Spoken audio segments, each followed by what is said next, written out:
Macmillan Audio presents Gwen and Art Are Not in Love, a novel by Lex Croucher, narrated for you by Singh and Sarah Ovens. This one was for me. His Royal Highness King Ulmot of England hereby declares that the royal tournament at Camelot will commence on the first day of Whitsuntide. Please disregard dates announced in previous declarations. Construction will be completed by Whitsun. Knights of daring and valour who embody the chivalric spirit are encouraged to fight for their king in the lists, at archery, in single combat and the melee, until a victor is proclaimed on the 19th day of August. Please bring your own swords, maces and morning stars, as none will be provided. Chapter 1. When Gwen woke up, she knew she'd had the dream again, and that she'd been loud. She knew she'd had the dream because she was feeling exhilarated, loose-limbed and a little flushed in the face. She knew she'd been vocal about it because Agnes, the dark-haired lady-in-waiting who slept in the adjoining chamber, kept biting her lip to keep from laughing and wouldn't look her in the eye. "Agnes," Gwen said, sitting up in bed and fixing her with a well-practiced and rather imperious look. "Don't you have water to fetch or something?" "Yes, Your Highness," said Agnes, giving a little curtsy and then rushing from the room. Gwen sighed as she stared up at the bed hangings, lush velvet, heavy with embroidery. It was probably a mistake to send her away so soon. She was young and flighty, and would likely be off gossiping with anybody she encountered. At least Gwen's nocturnal exploits wouldn't stay top-billing for long. Today was no ordinary day. Tournament season was finally upon them. Any mortifying morsels Agnes slipped the other ladies-in-waiting would be forgotten in all the excitement by noon. When Agnes came back with a pitcher of water, Gwen stepped out of bed, raised her arms above her head so that Agnes could remove the thin tunic she slept in, and then stood yawning and blinking in the early morning light as she was scrubbed and oiled to within an inch of her life.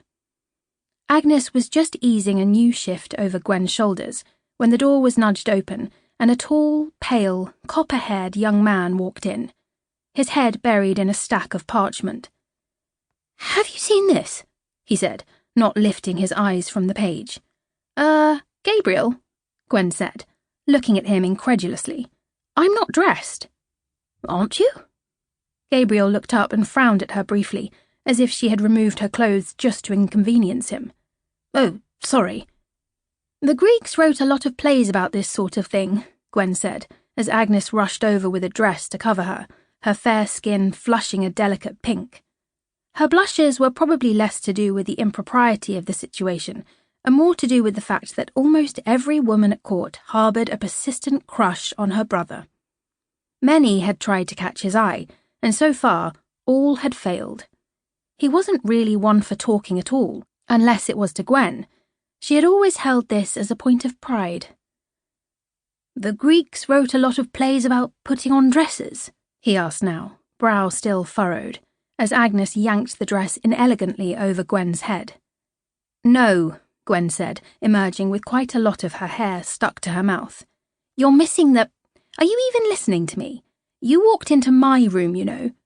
He turned over the piece of parchment he was reading to peruse the other side, not acknowledging that he'd heard a word. "Gabriel? Gabe? Can you hear something? The sound of a spectral voice upon the air? It almost sounds like I'm talking." "Hang on, G," he said, raising a hand to indicate that he needed a moment. Gwen considered this and decided he hadn't earned it. "Ow!" Gwen had taken one of the brocade slippers Agnes had offered to her and thrown it at him with considerable force. "Please arrive at the point with haste." Fine," Gabriel said, still rubbing his head. "Father is having me look at the accounts with Lord Stafford, costs for the tournament season mostly, but I also saw this, and I thought..." He trailed off, handing her the parchment so she could read it for herself. Agnes started expertly weaving Gwen's long red hair into braids, as Gwen's eyes skimmed quickly down the page, taking in an extensive list of assets. Sample complete. Ready to continue?